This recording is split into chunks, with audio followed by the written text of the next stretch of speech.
ಪಶ್ಚಿಮ ಬಂಗಾಳದಲ್ಲಿ ಈ ಬಾರಿ ಸುಮಾರು 91 ಲಕ್ಷ ಮತದಾರರನ್ನ ಎಸ್ಐಆರ್ ಕಾರಣಕ್ಕಾಗಿ ಹೊರಗಿಡಲಾಯಿತು. ಮತ್ತು ಅಲ್ಲಿ ಚುನಾವಣೆ ಘೋಷಣೆಯಾದ ನಂತರದಲ್ಲಿ ಮಮತಾ ಬ್ಯಾನರ್ಜಿ ಅವರ ಸಂದರ್ಭದಲ್ಲಿ ಯಾರೆಲ್ಲ ಇದ್ರು, ಡಿಜಿಪಿಯಿಂದ ಹಿಡಿದು ಸರ್ಕಾರದ ಮುಖ್ಯ ಕಾರ್ಯದರ್ಶಿಗಳಿಂದ ಹಿಡಿದು ಪ್ರತಿಯೊಬ್ಬರನ್ನು ಕೂಡ ಬದಲಾಯಿಸಿ, ಹಿರಿಯ ಪೊಲೀಸ್ ಅಧಿಕಾರಿಗಳಿಂದ ಹಿಡಿದು ಸರ್ಕಾರದ ಉನ್ನತ ಮಟ್ಟದಲ್ಲಿ ಯಾರೆಲ್ಲ ಇದ್ರು ಎಲ್ಲರನ್ನ ಬದಲಾಯಿಸಲಾಯಿತು. ಮತ್ತು ಚುನಾವಣಾ ಆಯೋಗವು ಸಕ್ರಿಯವಾಗಿ ಕೆಲಸ ಮಾಡ್ತು. ಇದೆಲ್ಲದರ ಆಚೆಗೂ ಮಮತಾ ಬ್ಯಾನರ್ಜಿ ಬಹಳ ಪ್ರಬಲವಾದ ಪೈಪೋಟಿಯನ್ನ ಕೊಡ್ತಾರೆ ಅಂತಂದ್ರೆ ಇದು ರಾಷ್ಟ್ರ ಮಟ್ಟದ ರಾಜಕೀಯದಲ್ಲಿ ಬಹಳ ಗಮನ ಸೆಳೆಯುವಂತ ಅಂಶ. ಹೊನ್ನಾಳಿ ಅವರೇ, ಎಕ್ಸಿಟ್ ಪೋಲ್ ಬಗ್ಗೆ ಮತ್ತು ಪೋಲ್ ಆಫ್ ದಿ ಪೋಲ್ ಏನ್ ನಂಬರ್ಸ್ ಕೊಡ್ತಾ ಇದಾವೆ ಅದ್ರ ಬಗ್ಗೆ ತಮಗೆ ಏನ್ ಅನ್ಸುತ್ತೆ? ಮತ್ತೆ ಇಂಟ್ರೆಸ್ಟಿಂಗ್ಲಿ ಪಶ್ಚಿಮ ಬಂಗಾಳದ ಮತ್ತು ತಮಿಳುನಾಡಿನಲ್ಲಿ ಆಕ್ಸಿಸ್ ಮೈ ಇಂಡಿಯಾ ಕೊಟ್ಟಿರೋ ಒಂದ್ ಸಮೀಕ್ಷೆ ಏನಿದೆ ನಂಬರ್ಸ್, ಅದು ಬಹಳ ಆಸಕ್ತಿದಾಯಕ ಅಂತ ಅನ್ಸುತ್ತೆ. ಏನು ತಮ್ಮ ಅಭಿಪ್ರಾಯ? ಪಶ್ಚಿಮ ಬಂಗಾಳದಲ್ಲಿ ಬಹಳ ತೀವ್ರವಾದ ಹಣಾಹಣಿ ಕಾಣಿಸ್ತಾ ಇದೆ. ಅಲ್ಲಿ ಮೋದಿ ವರ್ಸಸ್ ದೀದಿ ಅಂತಕ್ಕಂಥ ಹಣಾಹಣಿ ಏನಿತ್ತು, ಈ ಬಾರಿ ಸ್ವಲ್ಪ ನಿಕಟವಾದಂತ ಫೈಟ್ ರೀತಿಯಲ್ಲಿ ಏನು ಈ ಎಕ್ಸಿಟ್ ಪೋಲ್ ಅಲ್ಲಿ ಎಲ್ಲಾ ಸಂಸ್ಥೆಗಳು ಸಮೀಕ್ಷೆಯನ್ನು ಕೊಟ್ಟಿದ್ದಾವೆ, ಅದು ಬಹಳ ನಿಕಟವಾದ ಸ್ಪರ್ಧೆ ಕಾಣ್ತಾ ಇದೆ. ಹಾಗಾಗಿ ಈ ಕ್ಷಣದಲ್ಲಿ ಯಾರಿಗೆ ಏನಾಗುತ್ತೆ ಅಂತ ಹೇಳಕ್ಕಾಗೋದಿಲ್ಲ. ಬಟ್ ಸಮೀಕ್ಷೆಗಳನ್ನ ಎಷ್ಟರ ಮಟ್ಟಿಗೆ ನಂಬೋದು ಅನ್ನೋದು ಸಹ ಒಂದು ಚರ್ಚೆ ಇದೆ. ಯಾಕಂದ್ರೆ ಈ ಹಿಂದೆ 2021 ಚುನಾವಣೆಯಲ್ಲಿ ಪಶ್ಚಿಮ ಬಂಗಾಳದಲ್ಲಿ ಬಿಜೆಪಿನ ಅಧಿಕಾರಕ್ಕೆ ಬರುತ್ತೆ ಅಂತಕ್ಕಂಥ ಒಂದು ಸಮೀಕ್ಷೆ ಬಹಳಷ್ಟು ಹೇಳಿತ್ತಲ್ಲಿ. ಆದ್ರೆ 215 ಸ್ಥಾನಗಳನ್ನ ಪಶ್ಚಿಮ ಬಂಗಾಳದಲ್ಲಿ ದೀದಿ ಗೆದ್ದಿದ್ರು, 77 ಸ್ಥಾನ ಬಿಜೆಪಿ ಬಂತು. ಅಂದ್ರೆ ಸಮೀಕ್ಷೆಗಿಂತ ವ್ಯತಿರಿಕ್ತವಾದಂತ ಫಲಿತಾಂಶ ಅಲ್ಲಿ ಅಂತಿಮವಾಗಿ ಸಿಕ್ಕಿತ್ತು. ಆದ್ರೆ ಈ ಬಾರಿ ಅಲ್ಲಿ ಬಿಜೆಪಿಗೆ ತುಂಬಾ ಲೀಡ್ ಕೊಟ್ಟಿತ್ತು ಹೋದ್ ಸರಿ. ಆದ್ರೆ ಈ ಬಾರಿ ಎರಡೂ ಪಕ್ಷಗಳಿಗೆ ಬಿಜೆಪಿ ಮತ್ತು ಟಿಎಂಸಿ ಎಲ್ಲಾ ಸ್ಥಾನಗಳಲ್ಲೂ ಸ್ಪರ್ಧೆ ಮಾಡಿದ್ದು, ಯಾವ್ದು ಜನರು ಮೈತ್ರಿ ಮಾಡ್ಕೊಂಡಿಲ್ಲ. ಅಲ್ಲಿ ಎಲ್ಲಾ ಸ್ಥಾನಗಳಲ್ಲೂ 292 ಸ್ಥಾನದಲ್ಲೂ ಸಹ ಎಲ್ಲಾ ಪಕ್ಷಗಳು ಸ್ಪರ್ಧೆ ಮಾಡಿದ್ವು, ಕಾಂಗ್ರೆಸ್ ಸಹ. ಹಾಗಾಗಿ ಅಲ್ಲಿ ತೃಣಮೂಲ ಕಾಂಗ್ರೆಸ್ ಮತ್ತೆ ಬಿಜೆಪಿ ನಡುವೆ ಬಹಳ ತೀವ್ರವಾದ ಪೈಪೋಟಿ ಕಾಣಿಸ್ತಾ ಇದೆ. ಅದು ಸಹಜವೂ ಆಗಿರ್ಬೋದು. ಯಾಕಂದ್ರೆ ಮಮತಾ ದೀದಿ ಈಗಾಗಲೇ ಸುಮಾರು ವರ್ಷ ಅಧಿಕಾರವನ್ನ ಮಾಡಿದ್ದಾರೆ. ಒಂದು ಆಡಳಿತ ವಿರೋಧಿ ಅಲ್ಲ ಇದ್ದೇ ಇರುತ್ತೆ. ಅದನ್ನ ಹೊರಗ್ ಬರ್ಲಿಕ್ಕೆ ಅವ್ರು ಏನೇನೋ ಸರ್ಕಾರಿ ಯೋಜನೆಗಳನ್ನ, ಮಹಿಳೆಯರಿಗೆ ಕುಡಿಗಳನ್ನ ಅವನ್ನೆಲ್ಲ ಮಾಡಿದ್ರು ಸಹ ಅದೊಂದು ಆಡಳಿತ ವಿರೋಧಿ ಅಲ್ಲ ಇದ್ದೇ ಇರುತ್ತೆ. ಅದೊಂದು ಪರಿಣಾಮ ಬೀರಿದೆ. ಮತ್ತು ಬಿಜೆಪಿ ತನ್ನ ಸರ್ವ ಶಕ್ತಿಯನ್ನು ಸಹ ಪಶ್ಚಿಮ ಬಂಗಾಳದ ಮೇಲೆ ಹಾಕಿತ್ತು. ಯಾವ ಮಟ್ಟಿಗೆ ಅಂತ ಅಂದ್ರೆ, ಕೊನೆಯ ದಿನದ ಮತದಾನ ನಡೀತಕ್ಕಂತ ದಿನ ಸಿಕ್ಕಿಂನಲ್ಲಿ ಪ್ರಧಾನಿ ನರೇಂದ್ರ ಮೋದಿ ಅವರು ಫುಟ್ಬಾಲ್ ಆಡಿದ್ದಿದೆಯಲ್ಲ, ಅದು ಬಹಳ ವಿಶೇಷವಾಗಿ ಕಾಣಿಸ್ತು. ಪಶ್ಚಿಮ ಬಂಗಾಳ ಫುಟ್ಬಾಲ್ ಅಭಿಮಾನಿಗಳೇ ಹೆಚ್ಚಿನ ಸಂಖ್ಯೆಯಲ್ಲಿ ಇರ್ತಕ್ಕಂಥ ರಾಜ್ಯ ಅದು. ಆ ರಾಜ್ಯದ ಮತದಾರರನ್ನು ಒಲಿಸ್ಲಿಕ್ಕಾಗಿನೇ ಹೋಗಿ ಅಲ್ಲಿ ಫುಟ್ಬಾಲ್ ಆಡಿದ್ರ ಅನ್ನೋಷ್ಟು ಜನರಿಗೆ, ಮತದಾರರಿಗೆ ಅನುಮಾನ ಬರೋ ರೀತಿಯಲ್ಲಿ ಸಿಕ್ಕಿಮಲ್ಲಿ ನರೇಂದ್ರ ಮೋದಿ ಅವರು ಫುಟ್ಬಾಲ್ ಆಡಿದ್ರು.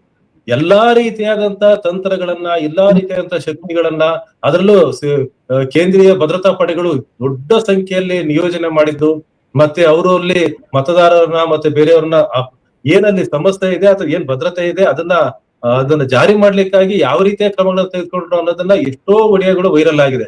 ಹಾಗಾಗಿ ಕೇಂದ್ರ ಸರ್ಕಾರ, ಬಿಜೆಪಿ ನರೇಂದ್ರ ಮೋದಿ ಅವರ ಸರ್ಕಾರ ತುಂಬಾ ಶಕ್ತಿಯನ್ನ ಪಶ್ಚಿಮ ಬಂಗಾಳದಲ್ಲಿ ಬಳಸಿದೆ. ಹಾಗಾಗಿ ಆಡಳಿತ ವಿರೋಧಿ ಅಲೆಯ ಲಾಭವನ್ನ ಪಡೆದುಕೊಳ್ಳಿಕ್ಕೆ ಬಿಜೆಪಿಯಲ್ಲಿ ನೋಡಿದೆ ಅಲ್ಲಿ. ಆದ್ರೆ ಬಹಳ ತೀವ್ರವಾದ ಹಣಾಹಣಿ ಕಾಣಿಸ್ತಾ ಇದೆ. ಅಂತಿಮವಾಗಿ ಯಾರು ಬರ್ಬೋದು ಅನ್ನೋದು ಮೇ 4ನೇ ತಾರೀಕು ಏನು ಆ ಪೆಟ್ಟಿಗೆ ಓಪನ್ ಆಗುತ್ತೆ ಅವಾಗೆ ಗೊತ್ತಾಗ್ಬೋದು. ಆದ್ರೆ ಒಂದ್ ಸ್ವಲ್ಪ ಅಡ್ವಾಂಟೇಜ್ ಅಲ್ಲಿ ಮಮತಾ ಬ್ಯಾನರ್ಜಿ ಅವರಿಗೆ ಇದೆ ಅಂತ ಅನ್ಸುತ್ತೆ. ಯಾಕಂದ್ರೆ ಜೈ ಬಾಂಗ್ಲಾ ಅಂತ, ಬಾಂಗ್ಲಾ ಅಸ್ಮಿತೆ ಅಂತ, ಮತ್ತೆ ಹೊರಗ್ನೂರು ಅಂತ ಬಹಳಷ್ಟು ಯೋಜನೆಗಳನ್ನ ತಂದಿದ್ದಾಗಿರ್ಬೋದು. ಎಲ್ಲಾ ಕಾರಣಕ್ಕೆ ಸ್ವಲ್ಪ ಅಡ್ವಾಂಟೇಜ್ ಇರ್ಬೋದು. ಆದ್ರೆ ಬಿಜೆಪಿ ಅಲ್ಲಿ ಈ ಬಾರಿ ಶಕ್ತಿವರ್ಧನೆ ಮಾಡ್ಕೊಳ್ಳೋದಂತೂ ಖಚಿತ ಅಂತ ಅನಿಸ್ತಾ ಇದೆ ಪಶ್ಚಿಮ ಬಂಗಾಳದಲ್ಲಿ. ಈಗ ಶಕ್ತಿವರ್ಧನೆ ಅಂತಂದ್ರೆ ನಾವು 21 ಚುನಾವಣೆಯಲ್ಲಿ ನೋಡಿದೀವಿ ಚಂದ್ರಶೇಖರ್ ಅವರೇ, ಎಡಪಕ್ಷಗಳು ಮತ್ತು ಕಾಂಗ್ರೆಸ್ ನ ಸಂಪೂರ್ಣ ವೋಟ್ ಬ್ಯಾಂಕ್ ಬಿಜೆಪಿ ಕಡೆಗೆ ಶಿಫ್ಟ್ ಆಯ್ತು. ಅದನ್ನ ನಾವು ಗಮನಿಸಿದೀವಿ. ಆದ್ರೆ ಒಂದ್ ವೇಳೆ ಏನಾದ್ರೂ ಮಮತಾ ಬ್ಯಾನರ್ಜಿ ಸೋತ್ರು ಕೂಡ ಬಹಳ ಟಫ್ ಫೈಟ್ ಅನ್ನ ಅವ್ರು ಕೊಟ್ಟಿದ್ದೆ ಆದ್ರೆ ಒಂದು ಸಂದೇಶ ಅಂತೂ ಬಿಜೆಪಿಯ ವಿರುದ್ಧವಾದ ದನಿಗಳಿಗೆ ಮತ್ತು ವಿಪಕ್ಷಗಳಿಗೆ ಅರ್ಥ ಆಗುತ್ತೆ. ಪ್ರಬಲವಾಗಿ ಹೋರಾಟವನ್ನು ನಡೆಸೋದಕ್ಕೆ ಒಂದು ವ್ಯಾಕ್ಯೂಮ್ ಅಂತೂ ಇದೆ. ಬಂಗಾಳದಲ್ಲಿ ಕಡಿಮೆ ಅಲ್ಲ ಬಿಜೆಪಿ ಮಾಡಿರೋದು. ಹಾಗೆ ನೋಡಕ್ ಹೋದ್ರೆ ನೀವೇ ಹೇಳ್ದಂಗೆ 2.5 ಲಕ್ಷ ಅರೆಸೈನಿಕ ಪಡೆ, ಚುನಾವಣಾ ಆಯೋಗ, ಎಸ್ಐಆರ್ ಪ್ರಕ್ರಿಯೆ ಮತ್ತು ಇನ್ನಿತರೆ ಅನೇಕ ಎಲ್ಲ ತಂತ್ರಗಾರಿಕೆ ಮಾಡಿದ್ರು, ಆಡಳಿತ ಯಂತ್ರವನ್ನ ಬಳಸ್ಕೊಂಡ್ರು. ಮಮತಾ ಬ್ಯಾನರ್ಜಿ ಈ ಮಟ್ಟಿಗೆ ಹೋರಾಟ ಕೊಡೋಕ್ ಸಾಧ್ಯ ಆದ್ರೆ ಬೇರೆ ರಾಜ್ಯಗಳಲ್ಲಿ ಅದು ಸಾಧ್ಯ ಇದೆ. ಆ ಸಂದೇಶ ಹೋಗುತ್ತೆ. ಏನ್ ಅನ್ಸುತ್ತೆ ತಮ್ಗೆ? ಯಾವಾಗ ಆಡಳಿತ ಪಕ್ಷ ಒಂದು ರಾಜ್ಯವನ್ನ ಅಥವಾ ಒಂದು ಕ್ಷೇತ್ರವನ್ನ ಗೆಲ್ಲಬೇಕು ಅಂತ ಹೇಳಿ ಒಂದು ನಿರ್ಧಾರವನ್ನ ಮಾಡುತ್ತೆ, ಅದು ಉಪಚುನಾವಣೆಗಳಲ್ಲೂ ಆಗುತ್ತೆ. ಉಪಚುನಾವಣೆಗಳಲ್ಲಿ ಎಲ್ಲಾ ಶಕ್ತಿಯನ್ನ ಆ ಕ್ಷೇತ್ರದಲ್ಲಿ ಆಡಳಿತದಲ್ಲಿರ್ತಕ್ಕಂಥ ಪಕ್ಷ ಮತ್ತು ಸರ್ಕಾರ ಅದನ್ನ ಬಳಸುತ್ತೆ. ಅದು ಈ ಬಾರಿ ಅಂತೂ ಪಶ್ಚಿಮ ಬಂಗಾಳದಲ್ಲಿ ಬಹಳ ಸ್ಪಷ್ಟವಾಗಿ ಕಂಡಿದೆ. ಎಲ್ಲಾ ರೀತಿಯಾದಂತ ಬಲವನ್ನ ಬಳಸಿಯೂ ಸಹ ಮಮತಾ ದೀದಿ ಏನಾದ್ರೂ ಇಲ್ಲಿ ಸಾಧನೆ ಮಾಡಿದ್ರು ಅಂತ ಅಂದ್ರೆ ಇದು ನಿಜವಾಗ್ಲೂ ಭಾರತಕ್ಕೆ ಬೇರೆ ರೀತಿಯಾದಂತಹ ಸಂದೇಶವನ್ನು ಕೊಡುತ್ತೆ. ಅದ್ರ ಜೊತೆಗೆ ಬಿಜೆಪಿ ಮತ್ತು NDA ಸರ್ಕಾರ ಯಾವುದೇ ಕ್ರಮಗಳನ್ನ ಅಲ್ಲಿ ಯಾವುದೇ ತಂತ್ರಗಳನ್ನ ಕಾರ್ಯಾಚರಣೆಯಲ್ಲಿ ಮಾಡಿರ್ಬೋದು. ಆದ್ರೆ ಇನ್ನೊಂದು ಏನಾದ್ರೂ ಮಮತಾ ಬ್ಯಾನರ್ಜಿ ಅವರು ಲೀಡ್ ತಗೊಂಡು ಸರ್ಕಾರವನ್ನು ರಚಿಸಿದ್ರು ಅಂತಂದ್ರೆ ಕೇಂದ್ರ ಸರ್ಕಾರಕ್ಕೂ ಸಹ ಆಡಳಿತ ವಿರೋಧಿ ಅಲೆ ಇದೆ ಅನ್ನೋದು ಆ ಫಲಿತಾಂಶದ ಮೂಲಕ ಖಂಡಿತವಾಗ್ಲೂ ಸ್ಪಷ್ಟ ಆಗುತ್ತೆ. ಅದು ಪಶ್ಚಿಮ ಬಂಗಾಳ ಕೊಡ್ತಕ್ಕಂತ ಸಂದೇಶ ಅಂತ ಅನ್ಸುತ್ತೆ ಅಲ್ಲಿ. ಆಮೇಲೆ ಎಷ್ಟೆಲ್ಲಾ ಪ್ರಯತ್ನ ಮಾಡಿ ಎಷ್ಟೆಲ್ಲಾ ತಂತ್ರಗಾರಿಕೆಗಳನ್ನ ಮಾಡಿ ಬಿಜೆಪಿ ಏನಾದ್ರೂ ಅಧಿಕಾರಕ್ಕೆ ಬಂತು ಅಂತಂದ್ರೆ ಮುಂದಿನ ಲೋಕಸಭೆ ಚುನಾವಣೆಗೆ ವಿರೋಧ ಪಕ್ಷಗಳು ಬೇರೆ ರೀತಿಯಾದಂತ ಯೋಚನೆ ಮಾಡ್ಬೇಕಾದಂತ ಅನಿವಾರ್ಯತೆಯನ್ನು ಸಹ ಈ ಫಲಿತಾಂಶ ಖಂಡಿತವಾಗ್ಲೂ ಸೃಷ್ಟಿಸುತ್ತೆ. ಓಕೆ, ಇನ್ನೊಂದು ಇಂಟ್ರೆಸ್ಟಿಂಗ್ ಫ್ಯಾಕ್ಟ್ ಎಕ್ಸಿಟ್ ಪೋಲ್ ಅಲ್ಲಿ ಇರೋದು ಆಕ್ಸಿಸ್ ಮೈ ಇಂಡಿಯಾ ತಮಿಳುನಾಡಿಗೆ ಸಂಬಂಧಪಟ್ಟಂತೆ ಕೊಟ್ಟಿರೋ ನಂಬರ್ಸ್. ಬಹುತೇಕ ಸಮೀಕ್ಷೆಗಳು DMK ಅಧಿಕಾರಕ್ಕೆ ಬರುತ್ತೆ, ADMK 2ನೇ ಸ್ಥಾನದಲ್ಲಿರುತ್ತೆ, 3ನೇ ಸ್ಥಾನದಲ್ಲಿ TVK ಒಂದ್ ಸ್ವಲ್ಪ ಪರ್ಫಾರ್ಮೆನ್ಸ್ ಮಾಡತ್ತೆ ಅಂತ ಹೇಳಿದ್ರು. ಇವ್ರು ಮಾತ್ರ ಆಕ್ಸಿಸ್ ಮೈ ಇಂಡಿಯಾ ಮಾತ್ರ 80ರಿಂದ 120 ಸ್ಥಾನ ಅತಿ ದೊಡ್ಡ ಪಕ್ಷ ಅಂತ ಹೇಳ್ತಿದ್ದಾರೆ. ಇದ್ರ ಬಗ್ಗೆ ಏನ್ ಅನ್ಸುತ್ತೆ? ತಮಿಳುನಾಡಿನ ಜನ ಸಿನಿಮಾ ನಟರಿಗೆ ಬಹಳಷ್ಟು ಜನರಿಗೆ ಮಣೆ ಹಾಕಿದ್ರೆ ನಮಗೆ ಗೊತ್ತು. ಇತಿಹಾಸದಲ್ಲಿ MGR ಅಧಿಕಾರಕ್ಕೆ ಬಂದ್ರು, ಕರುಣಾನಿಧಿನೂ ಸಹ ಸಿನಿಮಾ ಕ್ಷೇತ್ರದವರೇ, ಜಯಲಲಿತಾ ಬಂದ್ರು. ಅಂದ್ರೆ ಇದುವರೆಗೂ ಅಲ್ಲಿ ಆಡಳಿತ ಮಾಡಿದ್ರು. ಸ್ಟಾಲಿನ್ ನೇರವಾಗಿ ಸಿನಿಮಾ ರಂಗಕ್ಕೆ ಸಂಪರ್ಕ ಇಲ್ಲದೆ ಇರ್ಬೋದು, ನೇರವಾಗಿ ಇಲ್ಲದೆ ಇರ್ಬೋದು. ಆದ್ರೆ ಈ ಹಿಂದೆ ಆದಂತ ಮುಖ್ಯಮಂತ್ರಿಗಳು ಏನೋ ಒಂದು ಸಣ್ಣ ಪುಟ್ಟ ಅವಧಿಗೆ ಪಳನಿಸ್ವಾಮಿ ಇವ್ರನ್ನ ಬಿಟ್ಟು ಇನ್ನು ಅಲ್ಲಿ ಸಿನಿಮಾಕ್ಕೆ ಸಂಬಂಧಪಟ್ಟವರೇ ಅಲ್ಲಿ ಮುಖ್ಯಮಂತ್ರಿ ಆಗಿದ್ದು ಕಾಣ್ತಾ ಇದೆ. ಆದ್ರೆ ಸಿನಿಮಾದ ಆ ಪ್ರಭಾವ ಅಷ್ಟು ಇನ್ನೂ ಗಾಢವಾಗಿ ಇದೆಯಾ ಅನ್ನೋದು ಅರ್ಥ ಆಗ್ತಾ ಇಲ್ಲ. ಯಾಕಂದ್ರೆ TVK ದಳಪತಿ ವಿಜಯ್ ಅವ್ರು ಎಲ್ಲಿ ಪ್ರಚಾರಕ್ಕೆ ಹೋಗ್ತಾ ಇದ್ರು ಜನ ದೊಡ್ಡ ಸಂಖ್ಯೆಯಲ್ಲಿ ಸೇರ್ತಾ ಇದ್ರು. ಜಾಥಾ ಆಗಿರ್ಬೋದು, ಬಹಿರಂಗ ಸಭೆ ಆಗಿರ್ಬೋದು, ಲಕ್ಷಗಟ್ಟಲೆ ಜನ ಸೇರ್ತಾ ಇದ್ರು. ಅವ್ರ ವೆಹಿಕಲ್ ಮೂವ್ ಆಯ್ತು ಅಂದ್ರೆ ಜನ ಹುಚ್ಚೆದ್ದವ್ರನ್ನ ನೋಡ್ತಾ ಇದ್ರು. ಆದ್ರೆ ಎಷ್ಟು ಮತಗಳಾಗಿ ಕನ್ವರ್ಟ್ ಆಗಿದಾವೆ ಅನ್ನೋದು ನಿಜವಾಗ್ಲೂ ಒಂದು ಕುತೂಹಲದ ಅಂಶ ಅದು. ತಮಿಳುನಾಡಿನಲ್ಲಿ ಅಲ್ಲಿ ಹೋಗಿ ಅಲ್ಲಿ ಏನು ಫೀಲ್ಡ್ ಅಲ್ಲಿ ಹೋಗಿ ನೋಡಿದ್ರು ಬಹಳ ಜನ ಪತ್ರಕರ್ತರು. ಅವರು TVKಗೆ ಇಷ್ಟೊಂದು ಸ್ಥಾನ ಬರ್ಲಿಕ್ಕೆ ಸಾಧ್ಯ ಇಲ್ಲ ಅಂತಾನೆ ಪ್ರೆಡಿಕ್ಟ್ ಮಾಡ್ತಾ ಇದ್ರು. ಸಾಧ್ಯ ಇಲ್ಲ, DMKನೇ ಬರುತ್ತೆ, ADMKಗೂ ಸ್ವಲ್ಪ ಕಷ್ಟ ಅಧಿಕಾರಕ್ಕೆ ಬರೋದು, DMK ಬರುತ್ತೆ ಅಂತ ಹೇಳಿ.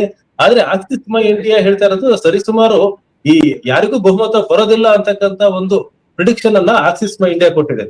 ಹಾಗೇನಾದ್ರೂ ಆಯ್ತು ಅಂತಂದ್ರೆ ಏನಾಗ್ಬೋದು? ಚುನಾವಣೋತ್ತರ ಮೈತ್ರಿ ಸತತವಾಗಿ ಸ್ಟಾಲಿನ್ ಅವರಿಗೆ ಬೈತಾನೆ ಪ್ರಚಾರ ಮಾಡಿದಂತ ದಳಪತಿ ವಿಜಯ್ ಸ್ಟಾಲಿನ್ ಜೊತೆಗೆ ಸೇರ್ತಾರ ಅಥವಾ ಏನಾದ್ರೂ ಮೋದಿಯ ಪ್ರಭಾವಕ್ಕೆ ಒಳಗಾಗಿ ADMK ಜೊತೆ ಸೇರ್ತಾರ ಅಂತಕ್ಕಂಥದ್ದು ಒಂದು ಬಹಳ ಕುತೂಹಲದ ಪ್ರಶ್ನೆ ಆಗಿದೆ ತಮಿಳುನಾಡಲ್ಲಿ.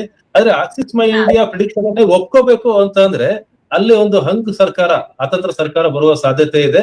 ಆದ್ರೆ DMKಗೆ ಅಲ್ಲಿ ಈ ರೀತಿ ಅತಂತ್ರ ಬರ್ತಕ್ಕಂತ ಸಾಧ್ಯತೆ ಅಲ್ಲಿ ಫೀಲ್ಡ್ ವರ್ಕ್ ಮಾಡಿದಂತ ಬಹಳ ಜನ ಗೆಳೆಯರು ಹೇಳಿದ್ದು DMKಗೆ ಹೆಚ್ಚು ಅವಕಾಶ ಇದೆ. ಅಲ್ಲಿ ಬಿಜೆಪಿಗಂತೂ ಇಲ್ಲ, ADMK ಅಲ್ಲಿ ನಾಯಕರಿಲ್ಲದೆ ಸ್ವರ್ಗ ಹೋಗಿದೆ. ಹಾಗಾಗಿ DMKಗೆ ಹೆಚ್ಚು ಅವಕಾಶ ಇದೆ ಅಂತಕ್ಕಂಥ ಮಾತನ್ನೇ ಈ ಪ್ರಿಡಿಕ್ಷನ್ ಬಂದ ಮೇಲೂ ಸಹ ಹೇಳ್ತಾ ಇದ್ದಾರೆ.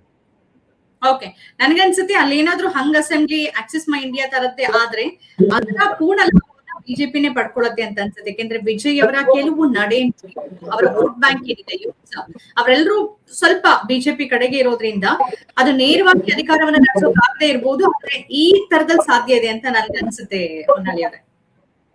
ಆ ಸಾಧ್ಯತೆನ ನಿಜವಾಗ್ಲೂ ಅಲ್ಲಗಳೆಯೋ ಹಾಗಿಲ್ಲ. ಯಾಕಂದ್ರೆ ಚುನಾವಣೋತ್ತರ ಮೈತ್ರಿ ಏನಿದೆ ಅದು ಬಹಳಷ್ಟು ಅಲ್ಲಿ ಮಾನದಂಡಗಳು, ಸ್ಕೇಲ್ಗಳು ಕೆಲಸ ಮಾಡ್ತವೆ. ಅಲ್ಲಿ ಬಿಜೆಪಿಗೆ ಇದ್ದಿದ್ದು ಮತ್ತೆ ವಿಜಯ್ಗೆ ಇದ್ದಿದ್ದು ಏಕೈಕ ಗುರಿ ಅಂತಂದ್ರೆ ಸ್ಟಾಲಿನ್ ಅವರ ಅಧಿಕಾರಕ್ಕೆ ಬರಬಾರದು, ಅವ್ರನ್ನ ಸೋಲಿಸ್ಬೇಕು ಅಂತದ್ದು. ಬಿಜೆಪಿಗೆ ಇದ್ದಿದ್ದು ಅದೇ, ವಿಜಯ್ ಅವರಿಗೆ ಇದ್ದದ್ದು ಅದೇನೆ. ಹಾಗಾಗಿ ಶತ್ರುನ ಶತ್ರು ಮಿತ್ರ ಅಂತ ಆದ್ರೂ ಸಹ ಆಶ್ಚರ್ಯ ಇಲ್ಲ ತಮಿಳುನಾಡಲ್ಲಿ. ಆದ್ರೆ ನೋಡ್ಬೇಕಾಗತ್ತೆ 4ನೇ ತಾರೀಕು ಈ ಪ್ರಿಡಿಕ್ಷನ್ ಎಷ್ಟು ಸತ್ಯ ಆಗುತ್ತೆ ಅಂತ ಹೇಳಿ. ಆದ್ರೆ ಇಷ್ಟು ಸ್ಥಾನವನ್ನು ತೆಗೆದುಕೊಳ್ಳೋದು ನನಗೆ ನಿಜವಾಗ್ಲೂ ಸ್ವಲ್ಪ ಅನುಮಾನನೇ ಇದೆ TVK. ಯಾಕಂದ್ರೆ ಈಗ್ಲೂ ಸಹ ಒಂದು ಸಿದ್ಧಾಂತವೇ ಇಲ್ಲದಂತ, ಒಂದು ಸ್ಟ್ರಾಂಗ್ ಆದ ಪ್ರಣಾಳಿಕೆ ಇಲ್ಲದಂತ ಒಂದು ಪಕ್ಷ ಕೇವಲ ಆತನ ಹೀರೋಗಿರಿಗೆ, ಆತನ ನಟನೆಯನ್ನ ನೋಡಿ ಆತನನ್ನ ಮುಖ್ಯಮಂತ್ರಿನೋ ಅಥವಾ ಇನ್ನೇನೋ ಒಂದು ಅಧಿಕಾರಕ್ಕೆ ಕೊಡ್ತಾರೆ ಅಂತ. ಆದ್ರೆ MGRಗೆ, ಕರುಣಾನಿಧಿ ಅವರಿಗೆ, ಜಯಲಲಿತಾ ಅವರಿಗೆ ಬೇರೆ ತರದ ಬ್ಯಾಕ್ ಗ್ರೌಂಡ್ ಇತ್ತು. MGR ಕರುಣಾನಿಧಿ ಅವ್ರ ಜೊತೆ ಕೆಲಸವನ್ನ ಮಾಡಿದ್ರು, ಮತ್ತೆ ನೇರವಾಗಿ ರಾಜಕೀಯದಲ್ಲಿ ಇದ್ರವರು. ಅದಾದ ನಂತರ ಚುನಾವಣೆಗೆ ಬಂದಾಗ ಗೆದ್ರು. ಜಯಲಲಿತಾ ಅವರು ಸಹ ಸುಮಾರು ವರ್ಷಗಳ ಕಾಲ MGR ಜೊತೆ ರಾಜಕೀಯದಲ್ಲಿ ಇದ್ದವರು.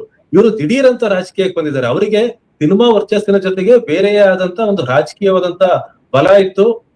ಪೆರಿಯಾರ್ ಅವರ ಮತ್ತೆ ಅಲ್ಲಿ ಏನ್ ತಮಿಳುನಾಡಿನ ದ್ರಾವಿಡ ಅಸ್ಮಿತೆ ಏನಿದೆ ಅದರ ಪರವಾಗಿ ನಿಂತು ಹೋರಾಡಿ ಉಳಿಸ್ಕೊಂಡಿದ್ರು. ಆದ್ರೆ TVKಗೆ, ವಿಜಯ್ ದಳಪತಿಗೆ ಆ ತರದ ಯಾವುದೇ ಸೈದ್ಧಾಂತಿಕ ಹಿನ್ನೆಲೆ ಕಂಡಿಲ್ಲ. ಚುನಾವಣೆ ಸಂದರ್ಭದಲ್ಲೂ ಸಹ ಅದ್ರ ಯಾವುದೂ ಸಹ ಕಂಡಿಲ್ಲ. ಹಾಗಾಗಿ ಅದನ್ನ ತಮಿಳುನಾಡಿನ ಜನ ಎಷ್ಟು ಒಪ್ಕೊಳ್ತಾರೆ, ನಿಜವಾಗ್ಲೂ ಆಕ್ಸಿಸ್ ಮೈ ಇಂಡಿಯಾ ಕೊಟ್ಟಿರ್ತಕ್ಕಂಥ ಪ್ರಿಡಿಕ್ಷನ್ ಏನಿದೆ ಇದೊಂದು ಯಾವ ರೀತಿ ಆಗುತ್ತೆ ಅನ್ನೋದು ಕುತೂಹಲ ನನಗೂ ಖಂಡಿತವಾಗ್ಲೂ ಇದೆ.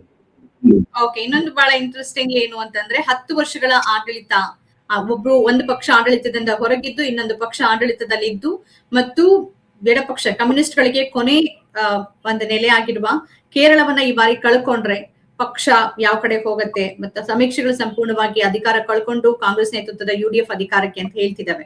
ಇದ್ರ ಬಗ್ಗೆ ಏನ್ ಅನ್ಸುತ್ತೆ ಕೇರಳದ ಎಕ್ಸಿಟ್ ಪೋಲ್ ಬಗ್ಗೆ?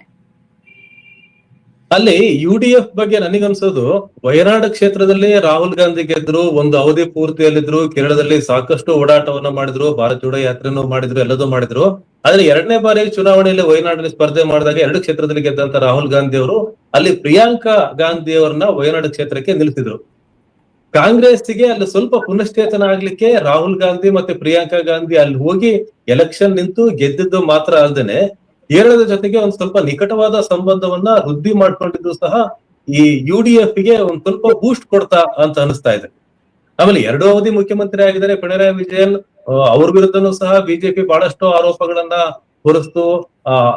ಸಂಪತ್ತಿಗೆ ಸಂಬಂಧಪಟ್ಟಂತೆ, ಬಂಗಾರಕ್ಕೆ ಸಂಬಂಧಪಟ್ಟಂತೆ ಗಡಸಾಗಣೆ ಆಗಿದೆ ಅಂತ ಹೇಳಿ ಅವರ ನೇಮ್ ಅನ್ನ ಡಿಫೇ ಮಾಡ್ಲಿಕ್ಕೆ ಬಿಜೆಪಿನೂ ಸಹ ಬಹಳ ಪ್ರಯತ್ನ ಮಾಡ್ತು. ಶಬರಿಮಲೆ ವಿಚಾರನವಂತೂ ದೊಡ್ಡ ಒಂದು ಅಸ್ತ್ರವನ್ನಾಗಿ ಇಟ್ಕೊಂಡು ಕೇರಳದಲ್ಲಿ ಕೇರಳ ರಾಜ್ಯವನ್ನ ಪ್ರವೇಶ ಮಾಡ್ಲಿಕ್ಕೆ ಬಿಜೆಪಿ ಪ್ರಯತ್ನವನ್ನ ಮಾಡ್ತು. ಆದ್ರೆ ಕಮ್ಯುನಿಸ್ಟ್ ನೆಲೆಯಾದಂತ ಕೇರಳದಲ್ಲಿ ಅಂತ ವಿಷಯಕ್ಕೆ ಹೆಚ್ಚು ಮನ್ನಣೆ ಕೊಡ್ಲಿಕ್ಕೆ ಸಾಧ್ಯ ಇಲ್ಲ ಅಂತಾನೆ ಅನ್ಸುತ್ತೆ ನನಗೆ. ಆದ್ರೆ ಕಾಂಗ್ರೆಸ್ಗೆ ರಾಹುಲ್ ಗಾಂಧಿ ಮತ್ತೆ ಪ್ರಿಯಾಂಕಾ ಗಾಂಧಿ ಫ್ಯಾಕ್ಟರ್ ಕೆಲಸ ಮಾಡಿದೆ ಮತ್ತು ಆಡಳಿತ ವಿರೋಧಿ ಅಲೆನೂ ಸಹ ಅಲ್ಲಿ ಇರ್ಬೋದು. ಆದ್ರೂ ಸಹ ಅಲ್ಲಿ UDF ಬರುತ್ತೆ ನೇರವಾಗಿ ಅಂತ ಹೇಳಕ್ಕೆ ಆಗ್ತಾ ಇಲ್ಲ. ಕೆಲವು ಸ್ವಲ್ಪ ವ್ಯತ್ಯಾಸನೂ ಆದ್ರೂ ಆಗ್ಬೋದು. ಒಂದ್ ಸ್ವಲ್ಪ ಏನಾದ್ರೂ ಹೆಚ್ಚು ಕಡಿಮೆ ವೋಟ್ ಶೇರಿಂಗ್ ಅಲ್ಲಿ ಬದಲಾವಣೆ ಆದ್ರೆ ಮತ್ತೆ ಪಿಣರಾಯಿ ವಿಜಯನ್ ಬರ್ತಾರ ಅಂತಕ್ಕಂಥ ಪರಿಸ್ಥಿತಿ ಸಹ ಇರ್ಬೋದಲ್ಲಿ. ಆದ್ರೆ ಕಾಂಗ್ರೆಸ್ಸಿಗೆ ಒಂದು ಉತ್ತಮವಾದಂತಹ ಅವಕಾಶ ಕೇರಳದಲ್ಲಿ ಸೃಷ್ಟಿಯಾಗಿದೆ ಅನ್ನೋದಂತೂ ನಿಜ. ಓಕೆ, ಇನ್ನು ಕರ್ನಾಟಕದ ಮಟ್ಟಿಗೆ ವಾರ್ತಾ ಭಾರತಿ ಮತ್ತು ಸಂಕಲ್ಪ ರಾಜಕೀಯ ಸಂಶೋಧನಾ ಸಂಸ್ಥೆ ನಡೆಸಿರೋ ಸಮೀಕ್ಷೆ ಏನ್ ಹೇಳ್ತಿದೆ, 2 ಕಡೆ ಕಾಂಗ್ರೆಸ್ ಬರ್ಬೋದು, ಆದ್ರೆ ಮಾರ್ಜಿನ್ ಬಹಳ ಕಡಿಮೆ, ಕೊನೆ ಕ್ಷಣದಲ್ಲಿ ಬದಲಾವಣೆ ಆಗ್ಬೋದು. ದಾವಣಗೆರೆಯಲ್ಲಿ ಸುಮಾರು 1500 ಇಂದ 2600, ಹಾಗೇನೆ ಅಲ್ಲೂ ಕೂಡ ಅಷ್ಟೇ ಒಂದು 3000 ವೋಟ್ಗಳ ಡಿಫ್ರೆನ್ಸ್. ಅದು ಯಾವ ಸಂದರ್ಭದಲ್ಲಿ ಬೇಕಾದಂದ್ರೆ ಕಡಿಮೆ ಅಂತರ ಇವರೇ ಗೆಲ್ತಾರೆ ಅಂತ ಹೇಳೋದಕ್ಕೂ ಕಷ್ಟ ಸಾಧ್ಯ, ಬಟ್ ಸಣ್ಣ ಅಂತರ ಮಾತ್ರ ಕಾಂಗ್ರೆಸ್ ಕಡೆಗಿದೆ ಅಂತ. ಇದ್ರ ಬಗ್ಗೆ ಏನ್ ಅನ್ಸುತ್ತೆ?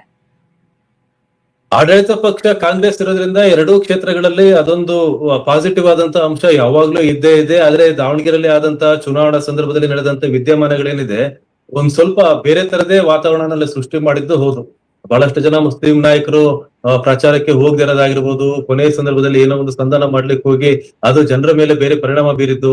ಆಮೇಲೆ ಬಹಳ ಮುಖ್ಯವಾಗಿ ಅಲ್ಲಿ ಮುಸ್ಲಿಂ ಸಮುದಾಯಕ್ಕೆ ಟಿಕೆಟ್ ಕೊಡ್ಲಿಲ್ಲ ಅಂತಕ್ಕಂಥದ್ದಿದ್ದಾರೆ, ಅದು ಸ್ವಲ್ಪ ಬೇರೆ ತರದೇ ಕೆಲಸ ಮಾಡಿದೆ. ಆದ್ರೆ ಅದು ಆ ಮತಗಳೇನಿದೆ, ಕಾಂಗ್ರೆಸ್ನ ಆಕ್ರೋಶದ ಮತಗಳೇನಿದೆ, ವಿರುದ್ಧ ಇದ್ದಂತ ಮತಗಳು, ಅದು ಬಿಜೆಪಿಗೆ ಹೋಯ್ತಾ? ಬಿಜೆಪಿಗೆ ಯಾವ ಕಾರಣಕ್ಕೆ ಮುಸ್ಲಿಂ ಮತದಾರರು ಬಿಜೆಪಿ, ಯಾಕಂದ್ರೆ ಬೇರೆ ಅಲ್ಲಿ ಮತದಾರರು ಡಿಸೈಡಿಂಗ್ ಅಂತ ಇಲ್ಲ, ಅಲ್ಲಿ ಮುಸ್ಲಿಂ ಮತದಾರರೇ ಡಿಸೈಡಿಂಗ್ ಅಲ್ಲಿ. ಹಾಗಾಗಿ ಅಲ್ಲಿ ಬಹಳಷ್ಟು ಮತದಾರರು ಬಿಜೆಪಿಗೆ ಹೋದ್ರ ಯಾವ ಕಾರಣಕ್ಕೆ, ಯಾವ ಸಂದರ್ಭದಲ್ಲಿ ಹೋದ್ರು? ಹಾಗೇನಾದ್ರೂ ಅಂತರ ಕಡಿಮೆ ಆಗಿ ಕಾಂಗ್ರೆಸ್ ಗೆದ್ರು ಸಹ ಕಾಂಗ್ರೆಸ್ಗೆ ಇದು ಬಹಳ ದೊಡ್ಡ ಪಾಠ ಆಗತ್ತೆ. ನಿಜವಾಗ್ಲೂ ಬಹಳ ದೊಡ್ಡ, ಒಂದು 2000-3000 ಮತಗಳಲ್ಲಿ ಅಂತರದ ಗೆಲ್ತಾರೆ ಅಂತ ಅಂದ್ರೆ ಅದು ಗೆಲ್ಲಬಹುದು ಸೋಲ್ಲಬಹುದು ಅಂತಕ್ಕಂಥ ಪರಿಸ್ಥಿತಿ ನಿರ್ಮಾಣ ಆಗಿದೆ ಅಂತಂದ್ರೆ ಈ ಪ್ರಿಡಿಕ್ಷನ್ ಕಾಂಗ್ರೆಸ್ಗೆ ಒಂದು ದೊಡ್ಡ ಸಂದೇಶ ಇದೆ. ಹಾಗಾಗಿ ಅಲ್ಲಿ ಗೆಲ್ಲಬಹುದು, ಯಾಕಂದ್ರೆ ಆಡಳಿತ ಪಕ್ಷ ಕಾಂಗ್ರೆಸ್ ಇರೋದ್ರಿಂದ ಮತ್ತಲ್ಲೂ ಶಾಮನೂರು ಶಿವಶಂಕರಪ್ಪ ಹೆಸರು ಮತ್ತೆ ಅವರು ಬಳಸಿದಂತ ಸಂಪರ್ಕಗಳು, ಸಂಪನ್ಮೂಲಗಳು ಬಹಳಷ್ಟು ಕೆಲಸ ಮಾಡಿರ್ಬೋದಲ್ಲಿ. ಆದ್ರೆ ಈ ಫಲಿತಾಂಶ ಏನೇ ಬಂದ್ರು ಸಹ ಕಾಂಗ್ರೆಸ್ಗೆ ಅದೊಂದು ಪಾಠ ಆಗಿರುತ್ತೆ. ಇನ್ನು ಬಾಗಲಕೋಟೆನಲ್ಲಿ ಮೇಟಿಯವರ ಕುಟುಂಬದ ಆರಂಭಿಕ ಗೊಂದಲಗಳೇನಿತ್ತು ಅದು ಸ್ವಲ್ಪ ಮತದಾರರ ಮೇಲೆ ಪರಿಣಾಮ ಬೀರುವುದೇ ಇಲ್ಲ, ಸುಲಭವಾಗಿ ಗೆಲ್ತಕ್ಕಂಥ ಸಾಧ್ಯತೆ ಇತ್ತು. ಆದ್ರೆ ಆರಂಭಿಕವಾದಂತ ಗೊಂದಲ ಒಂದಿಷ್ಟು ಅಲ್ಲಿ ಕಾಂಗ್ರೆಸ್ನ ಮತಗಳನ್ನ ಡೈವರ್ಟ್ ಮಾಡಲು ಸಾಧ್ಯತೆನೂ ಇದ್ದೇ ಇದೆ. ಕಾದ್ ನೋಡೋಣ, 4ನೇ ತಾರೀಕು ಸಿಗೋಣ. ಹೊನ್ನಾಳಿ ಚಂದ್ರಶೇಖರ್ ಅವರೇ, ಯಾರು ಗೆಲ್ತಾರೆ ಯಾರು ಸೋಲ್ತಾರೆ ಎಲ್ಲವನ್ನ ನೋಡೋಣ. ಧನ್ಯವಾದ. ಇಷ್ಟೊತ್ತು ಈ ವಿಚಾರದ ಬಗ್ಗೆ ತಮ್ಮ ಅಭಿಪ್ರಾಯವನ್ನ, ತಮ್ಮ ಪಾಯಿಂಟ್ ಆಫ್ ವ್ಯೂ ನಮ್ಮ ಜೊತೆಗೆ ಹಂಚಿಕೊಂಡಿದ್ದಕ್ಕೆ ನಮಸ್ಕಾರ. ನಮಸ್ಕಾರ.